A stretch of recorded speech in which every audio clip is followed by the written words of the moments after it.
ಅಪ್ಪ ಏನ್ಲ ನನ್ PUC pass ಆಯ್ತಕ್ಕಪ್ಪ. ಇರಿ ನಮ್ ಗಂದು ಪಾಸ್ ಆಯ್ತಂತ. ಇಡೀ ಊರಯ್ಯ ನಿಮ್ ಮಗ ಪಾಯಸ ಹಾಕಿಲ್ಲ ಅಂದ್ರು. ಅಷ್ಟು ಯಾಕೆ ನಿಮ್ಮ ಅವಂಗು ನಿಮ್ ಮೇಲೆ ನಂಬಿಕೆ ಇರ್ಲಿಲ್ಲ. ನಮ್ದವ ನಾನು ಒಬ್ನೇಕಲ್ಲ, ನನ್ ನಂಬಿಕೆ ಉಳಿಸ್ಬಿಟ್ಟೇಕಲ್ಲ ನೀನು. ನೀನೇ ನಮಗೆ ನೋಡ್ತಾ ನಿಂತಿದೆ. ನನ್ ಗಂಡು ಪಾಸ್ ಆಗದ, ಹೋಗು ಏನಾದ್ರು ಸಿ ಮಾಡೋಗು. ಮಾಡ್ತೀನಿ ರೀ. ಏಯ್ ಪಾರ್ಲ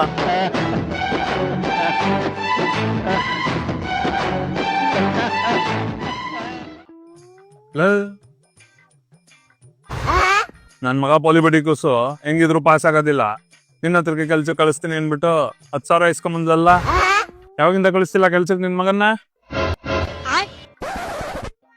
ಇದು ನಿಮ್ಮ ಅಪ್ಪ ಮುದವಿ ನಿಮ್ಮ ಮೇಲೆ ನಂಬಿಕೆ ಇಟ್ಟಿರೋದು. ನಾ ಮದುವಾದಾಗಿಂದನು ಇದೇ ಸುಳ್ಳು ಹೇಳ್ಕ ತಿರ್ಗಾಡ್ತಾ ಮುದವಿ.